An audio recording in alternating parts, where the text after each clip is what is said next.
Il s'appelait Elzéar Bouffier. Arrivé à l'endroit où le désir est allé, il se mit à planter sa tringle de fer dans la terre. Il faisait ainsi un trou dans lequel il mettait un gland, puis il rebouchait le trou.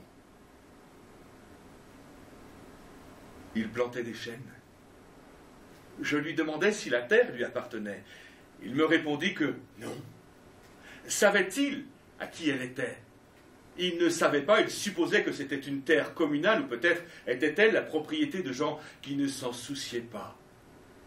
Lui ne se souciait pas de connaître les propriétaires. Pour avoir une idée à peu près exacte de ce caractère exceptionnel, il ne faut pas oublier qu'il s'exerçait dans la solitude la plus totale. Si totale que, vers la fin de sa vie, il avait perdu l'habitude de parler, ou peut-être n'en voyait-il pas la nécessité. Depuis 3 ans, il plantait des arbres dans cette solitude. Il en avait planté 100 000. Sur ces 100 000, 20 000 étaient sortis. Sur ces 20 000, il comptait encore en perdre la moitié du fait des rongeurs, ou de ce qu'il y a d'improbable à prévoir dans les desseins de la Providence. Restaient 10 000 chênes qui allaient pousser dans cet endroit où il n'y avait rien auparavant. Il était insoupçonnable.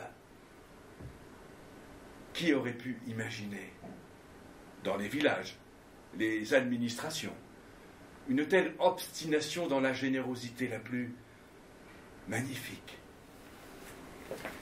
En 1933, il reçut la visite d'un garde forestier éberlué. Ce fonctionnaire lui intima l'ordre de ne pas faire de feu dehors, de peur de mettre en danger la croissance de la forêt naturelle. C'était la première fois, lui dit cet homme naïf, qu'on voyait pousser une forêt toute seule.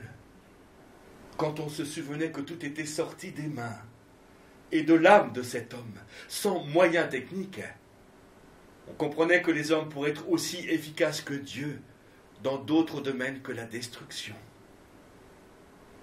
Si on compte l'ancienne population, méconnaissable depuis qu'elle vit avec douceur, et les nouveaux venus,